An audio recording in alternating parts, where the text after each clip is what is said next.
Hello and welcome to Rise Unwind. My name is Dan. You know, each and every week we talk to people from across the country about things you could do right now in your neighborhood. And on this week's show, we got this. The reality is a lot of kids don't say anything because they might not even know that they're not seeing as well as they possibly could. And as gross as this may seem, you might even see some movement, some wiggling. You may see maggots within that wound. All of that and more right here on Rise and Unwind. Some stories don't fade with time, especially when they involve trust, friendship, and betrayal. The new 3-part Hulu docuseries, Friends Like These, The Murder of Skylar Neese, revisits the 2012 disappearance of a West Virginia teenager and the shocking truth that followed. It's a story told through social media, personal interviews, and voices closest to the case. So joining us this morning are director Claire Titley and former FBI agent and polygraph examiner Dr. Rob Ambrosini. Thank you two for being here. How are you? Thank you. Good. Thank you. All right, Claire, what stood out to you about this case and what made you feel like it needed to be revisited now, more than a decade later? I think one of the things that made me that was so kind of shocking about this case when I first kind of looked at it was the fact that it's 2012 and it's quite a unique era in a way for social media, because it was that era where social media was new. It was kind of a new frontier. It was the kind of Wild West though as well. And teenagers were experimenting with it. They were just putting their entire lives online. They didn't have the hindsight that we have now about kind of, what could possibly go wrong. But also it was an era where adults weren't really looking at social media. So nobody was kind of checking up on them. There were no sort of checks and balances. And that makes that generation of teenagers at that kind of time particularly unique. They're almost like the guinea pigs of social media. And the series used Skylar's own words and social media posts that you said. How did that storytelling change the ways this story unfolds for viewers? I think it was really important to us to try and give Skylar a voice. We didn't want her to just be a kind of a plot point in a true crime, where she's just the kind of victim and has no voice. We really wanted her to have agency in telling her own story, which is harder than it sounds, obviously when she's gone. But she left behind this incredible sort of archive of tweets, of digital messages, but also her own writing as well. So we worked very closely with her parents to make sure that we could just bring her voice kind of front and center, and that she could at least be a part of telling this story from the inside out. So we interview her friends as well, quite comprehensively, so that we can hear this story from the 16-year-old perspective, including Skylar herself. And Dr. Ambrosini, you spent 24 years with the FBI. You've conducted thousands of polygraph exams. When you look at this case, what role did interviewing and behavioral analysis play in getting the truth?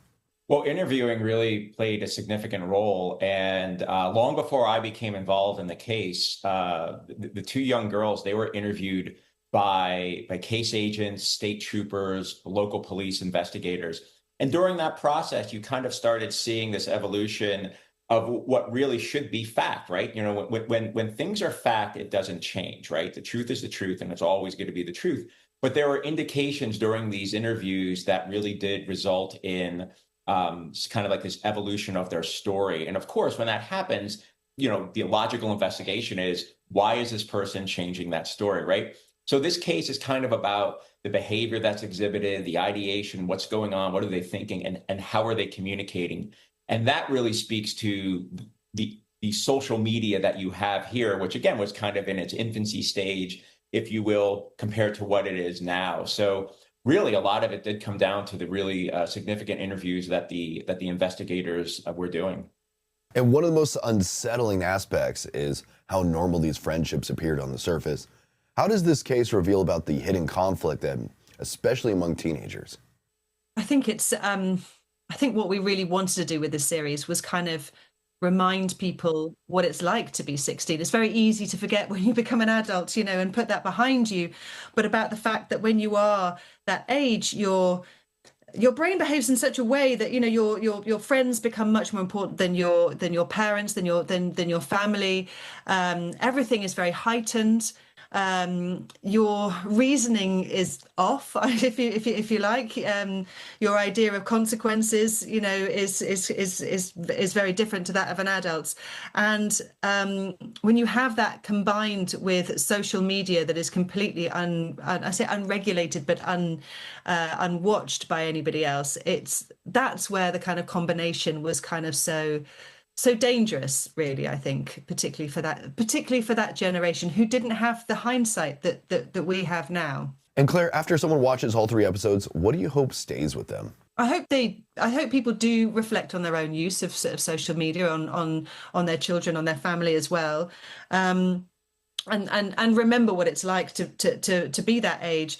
But also, I hope that they come away from this feeling like they know Skylar, and she would have turned 30 just a few weeks ago. So that's a life that she didn't have. And she should have gone to college. She wanted to be a lawyer. There's all this life that didn't happen. And I'd love for people to come away knowing and remembering Skylar as she was. Hey, I want to thank you two for joining me today. Friends Like These, The Murder of Skylar Neese, with all 3 episodes available to stream now on Hulu. I want to thank you two for joining me today. Thank you. Thank you. So what would you do if someone from your past came back to turn your life upside down? That's the chilling idea behind Cape Fear, the new psychological thriller that's been keeping viewers on edge. Joining us today are Lily Collias and Malia Pyles, who play Natalie Bowden and Nevaeh Valentine in the series. Welcome to the show, you two. How are you? Hey, we're good. How are Happy you? to be here. Very happy to be here. Cape Fear is packed with suspense, but it's also very character-driven. What drew each of you to your characters? I think the fluidity of her arc, for me personally, I think Natalie is the kind of girl who didn't ever have to second guess things in her life. And it was so interesting to play someone that, like, I don't think it's calculated whatsoever, because, the circumstances are so specific that playing with what she's feeling even on that day or like that night, like, because she's just finding out new things every single day. It was just such a blessing. Yeah. I love Natalie so much. She loves Nevaeh. I know, and we love each other. What can we say? I mean, with Nevaeh, it was similar, where it's like, it was pretty obvious right off the bat that she's like a deeply complex character, and I so value Nick, our showrunners and our creators, writing. I mean, just based off her name too, Nevaeh is literally heaven backwards. I was like, there's an immediacy to. I'm like, there's an attention to detail and a style to this show that's like really intriguing to me. And I never had the opportunity to play a character that's so villainous at times, and I think that was such a cool person to be in step with for so many months. Without giving anything away, your characters develop an interesting friendship. What was it like building that relationship together on set? I mean, it's so easy because Malia as a person is someone that I connect with. I'm so grateful to call her like one of my best friends now. We really like had each other's backs, and we go through some intimate things together as characters, and the fact that we would be able to go home together and discuss and kind of just like throw ideas to a wall together was just like such a blessing, because at the end of the day, all we want to do is play. So it was just so fun to have that relationship with you. Yeah, there was like an immediacy there. I mean, we met in the car and we were just both like completely vibrating with energy, and it was really easy to get to fall in love with these characters and then fall in love with her in a lot of ways. I mean, like she said, we'd go home from work after these crazy long days and like watch movies together, and then bring parts of those movies into work the next day and be like, hey, can we bring this to our characters? And so, I mean, it was in a lot of ways just like a great lesson in trust and building something that feels at times like greater than just like the work you're putting out. The series has such an incredible cast, including Javier Bardem, Amy Adams, Patrick Wilson. What did you learn from working alongside actors like that? So much every single day. I think at the core of it is to put things that are genuinely important in your life first, and your artistry comes alongside with your life. And they were just always so grounded and humble with their ways of teaching. And I think like Javier feels like very almost like dreamlike in his process, and Amy's super technical. You know, everyone just like brought different things to the table, and I feel like it all just like mixed so well together. Yeah. I mean, there's nothing like doing a horror beat with Patrick Wilson when you get to be the creepy thing behind his shoulder. I'm like, I feel like I'm in Insidious. Like, it's so cool. I love making this perfect, gorgeous man go through hell. Hey, I want to thank you two for joining me today. Cape Fear is streaming now on Apple TV with new episodes released every Friday. Malia, Lily, thank you so much for being here. Thank you so much. Have a good rest of your day. Bye. Have you ever rooted for two characters to finally figure it out, even though life keeps getting in the way? That's a big part of what has fans coming back to Ransom Canyon. Season 2 picks up 6 months later, and with more questions about love, family, and what home really means. Joining us are the stars of the series, Josh Duhamel and Minka Kelly. Welcome to the show, you two. How are you? Thank you. Good to have you. Season 2 picks up 6 months after the finale without giving anything away. Where do we find Stanton and Quinn emotionally when we see them again? Well, I think that, you know, if I could take that one, my character is definitely ready to treat this relationship with the care that it deserves. Because I think he realizes after having these 6 months away, he realizes that he probably could have made more of an effort, probably could have done things differently, could have called, could have wrote, could have gone to see her, didn't do any of those things. And I think that he really wants to right the wrongs of, you know, the past mistakes he's made in this relationship. And then he finds out very quickly after that she moved on, and it's too late, dude. One of the big themes this season is choosing between the life you built and the life you dreamed about. Minka, what makes Quinn's decision so difficult this time around? Well, you know, she was in New York for 6 months, and, you know, it's a little easier out of sight, out of mind to romanticize this new life that she could possibly live, and meets this new guy who on paper makes so much sense and says and does all the right things.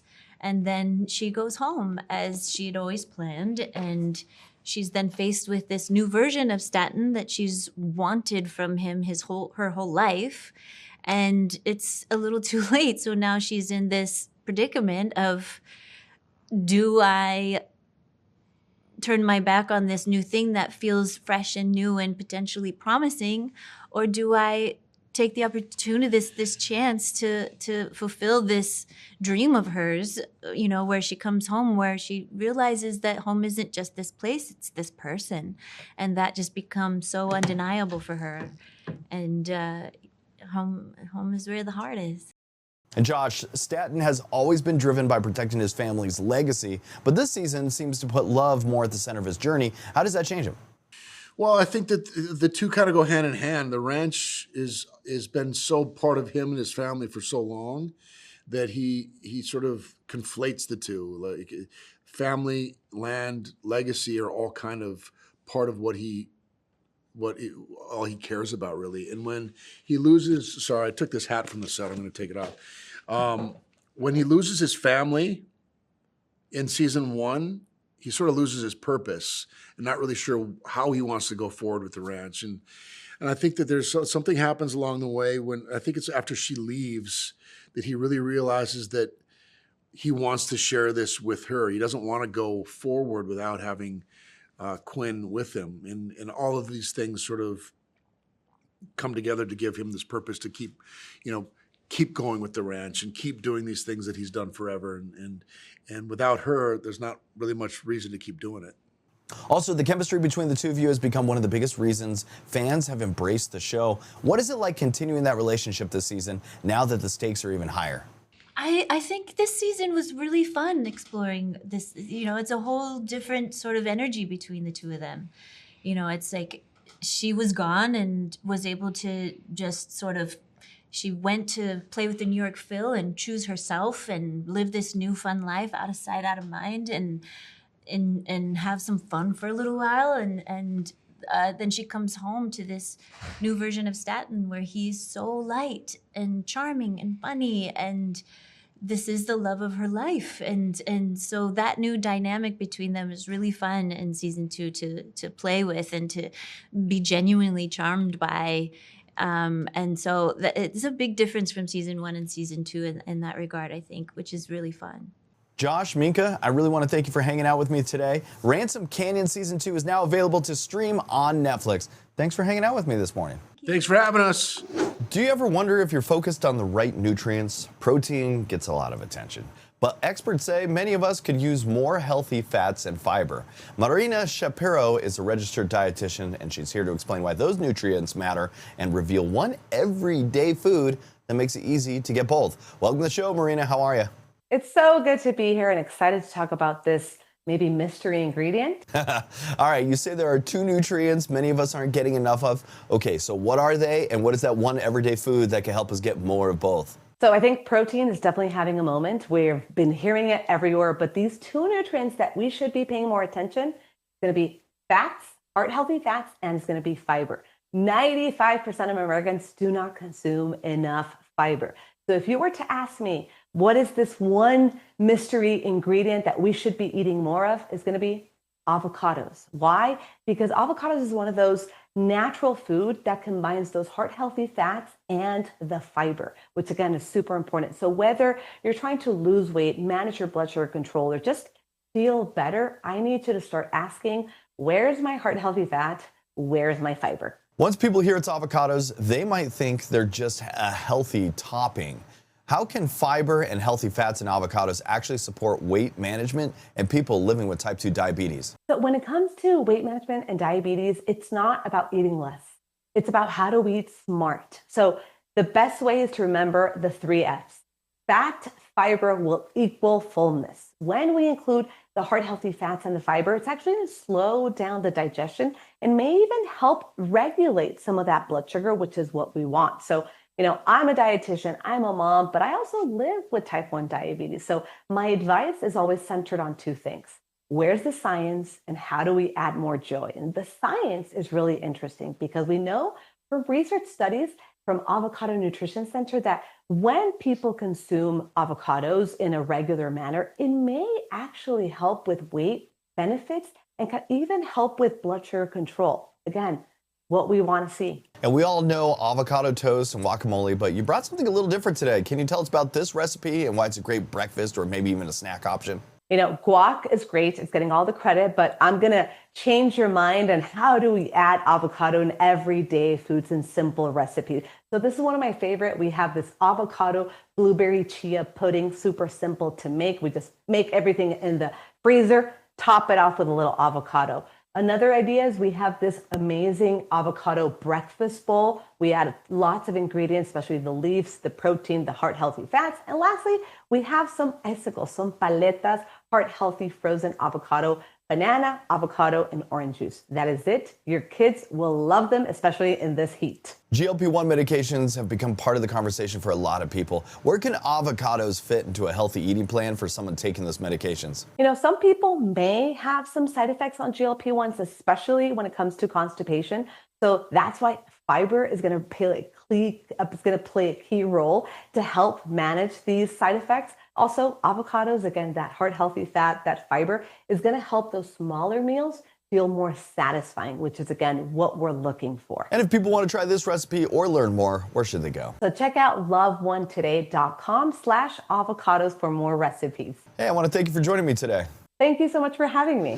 Most of us know to watch out for fleas and ticks, but have you heard about the return of the New World screwworm? Veterinarians say the parasite risks facing our pets are changing, and it's important to know what to look for.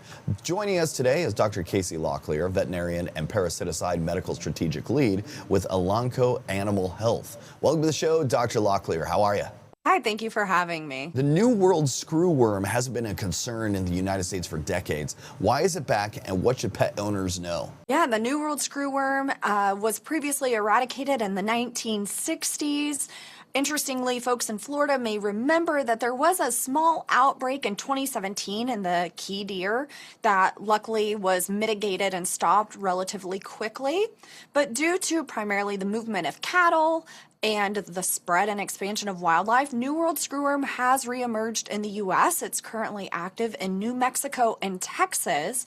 However, pet owners across the U.S. should be aware of this and should remain vigilant for it. And if somebody notices something unusual with their pet, what are some of the warning signs of an infestation, and how urgent is it to get treatment? Yeah, it is extremely urgent that if you suspect that your pet could have New World screwworm, you seek immediate veterinary care. This is a parasite that we do have treatment options, but we need to seek immediate care for that pet. So some things to look for.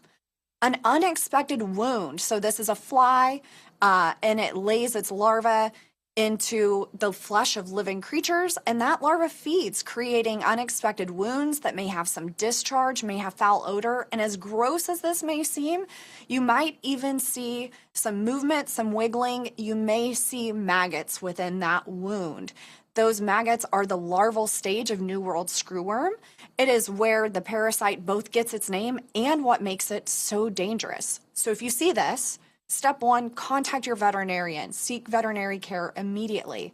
Ask your veterinarian if a product like Credelio Quattro CA1, the first and only conditionally approved product for the treatment of New World screwworm larvae, may be the right option for your dog for treatment, for instance. And beyond the obvious scratching, what are some signs that pets may have fleas or ticks or even tapeworms? Yeah, so a more immediate threat is fleas, ticks, tapeworms.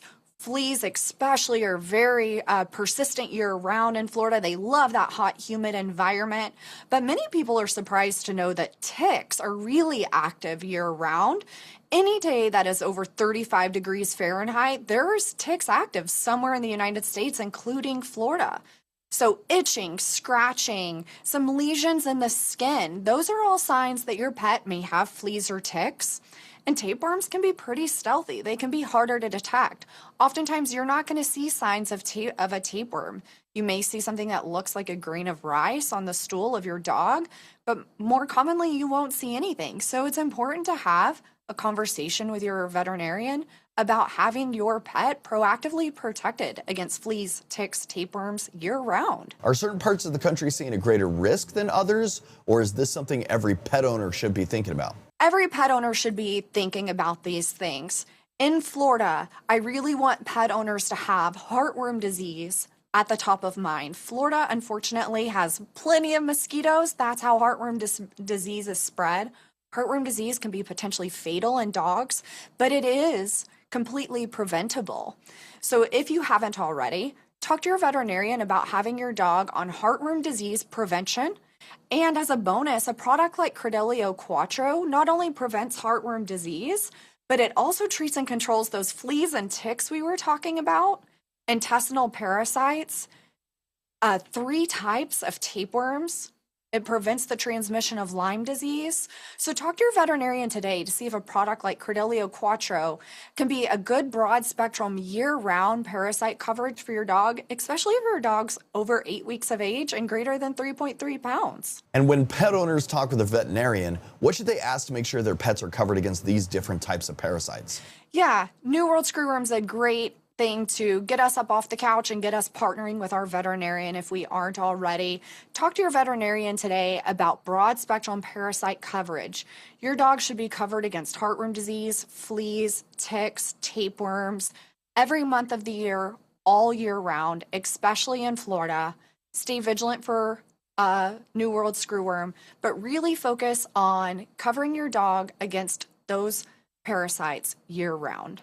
So where can we go for more information? For more information about parasites, the ones that we've covered today, as well as the product, visit CredelioQuattro.com. It's always important for pet owners to be familiar with the label and the safety associated with their product. You can see that at CredelioQuattroLabel.com.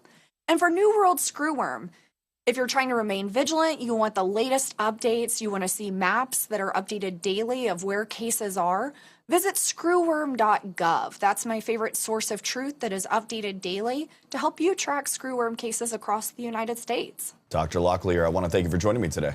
Thank you so much for having me.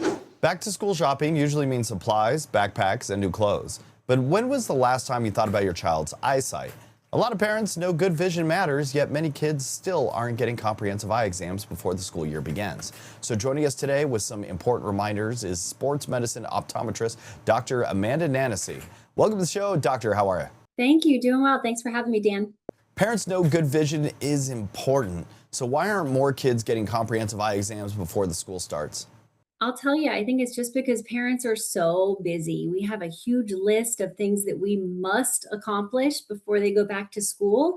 So if you're lucky enough that your child is actually saying, you know what, I think I could see a little bit better than I'm seeing, then of course you would go get the exam. But the reality is a lot of kids don't say anything because they might not even know that they're not seeing as well as they possibly could. And that's why it's just so important for us to get that comprehensive eye exam to make sure that they can perform at their best. What are some signs of vision problems that parents may be missing? The easier ones to see are ones like squinting or maybe getting closer to the TV, or they might even be holding things closer than you'd like them to, which is pretty common. The things that are a little bit more subtle and could be missed are things like they're just not performing as well as they should be for reading at their grade level for some of the younger kids, or maybe they're not performing as well in their sport as they used to. I like to tell my parents that if your child got taller, then their eyes are changing too. So you should consider having that eye exam. A lot of parents think school vision screenings are the same as a comprehensive eye exam. What's the difference, and why is a full eye exam still important? I'll tell you, I am grateful for the screenings because they do catch some of the really big things that could have been missed. But kids are smart and they want to do well on tests. So if you put that letter chart up on the wall, they might strain to see it. They might see it with one eye, memorize it, and then read it with the other. And even for reading, they might give them something up close to read and they might be able to see it fine now, but after 30 minutes, they become fatigued and words start moving together.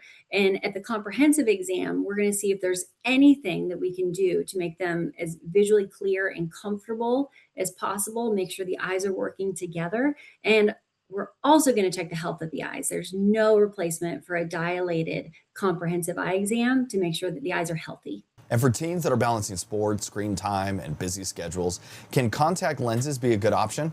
Absolutely. I'll tell you that I hear all the time from parents that, I don't know if my child's ready for contacts because their room's a mess or whatever, or maybe they wore contacts when they were younger and that's what they know about them. But now we have contacts like Precision One that it's a daily disposable. So you literally just throw it away at the end of the day. It's really easy to handle. So getting it in and out is no problem. And it keeps them clear and comfortable all day, even with screen time that they're all having, as well as we're on the field. And it gives a fantastic option for part-time wear. So my daughter is 13, so she has her fancy glasses that she likes to wear in class, but she's also a golfer. So she has her daily disposables that she keeps here with Al, and she'll pull them out and wear them when she's on the course and then throw them away. So I have confidence that she is not only seeing her best, but she's healthy in the process. All right, where can we go for more information? You can check out myalcon.com/back to school to learn more about the contacts and also find a doctor locator near you so you can get that comprehensive eye exam and make sure your kids are truly ready to go back to school. Dr. Nanasy, I want to thank you for joining me today. Thanks, Dan. And that is it for Rise Unwind. I want to thank you for tuning in and checking out the show. You can find us on social media. We're on Facebook, Instagram, and on YouTube. Just look up at Rise Unwind. And until next week, that was the show we like to call Rise and Unwind.